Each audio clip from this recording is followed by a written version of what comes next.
ইরানের সঙ্গে ৪০ দিনের যুদ্ধে যুক্তরাষ্ট্র ৪২টি সামরিক বিমান হারিয়েছে, যেগুলোর মধ্যে ১৮টি পাইলট চালিত। মার্কিন বিমান বহর ব্যাপক ক্ষয়ক্ষতির সম্মুখীন হলেও দেশটির সমরসঙ্গী ইসরায়েলের ক্ষতি ছিল খুবই কম। বলা হচ্ছে মূলত ধীরগতির ইসরায়েলি ড্রোনগুলোই ঘায়েল করতে পেরেছে ইরান। সম্প্রতি প্রকাশিত এক মার্কিন কংগ্রেস রিপোর্টে এমন তুলনামূলক তথ্য পাওয়া গেছে। ৪টি F-15E, একটি F-35A, একটি A-10, ৭টি KC-135 ট্যাঙ্কার, একটি E-3 সেন্ট্রি, ২টি MC-130J এবং ২৪টি MQ-9 রিপার ড্রোন সহ বেশ কিছু হেলিকপ্টার ও ড্রোন হারিয়েছে যুক্তরাষ্ট্র। এছাড়া রিপোর্টে উল্লেখ না থাকলেও ইরানের হামলায় মার্কিন থার্ড এবং আগাম সতর্ক বার্তা ব্যবস্থার সঙ্গে যুক্ত বেশ কিছু উচ্চ মূল্যের গ্রাউন্ড রাডার ধ্বংস বা ক্ষতিগ্রস্ত হয়েছে। মার্কিন প্রতিরক্ষা দপ্তরের হিসাব বলছে এই যুদ্ধের খরচ প্রায় $২৯ বিলিয়ন গিয়ে ঠেকেছে। অন্যদিকে ইসরায়েল কোনো মানববাহী যুদ্ধবিমান না হারালেও আনুমানিক ১৮ থেকে ২০টি ধীরগতির হারমিস ও এইটান ড্রোন হারিয়েছে। যুদ্ধে ইরানি আকাশ প্রতিরক্ষা ব্যবস্থা টিকে ছিল ভালোভাবেই।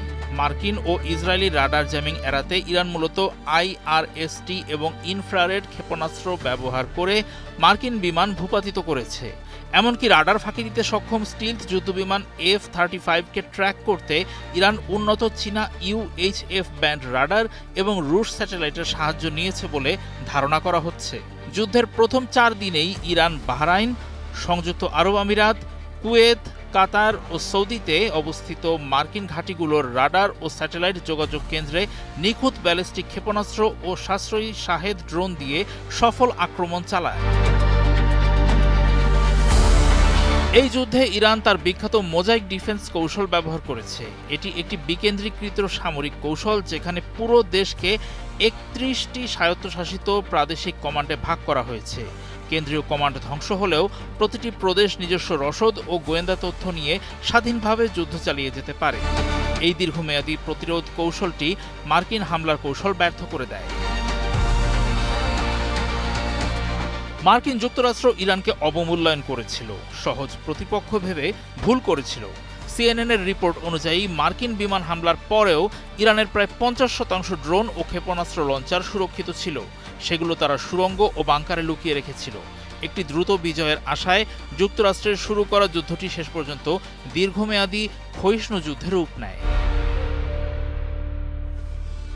মার্কিন প্রতিরক্ষা দপ্তরের এই কৌশলে পরবর্তী পরিকল্পনা ও রাজনৈতিক দূরদর্শিতার অভাব ছিল।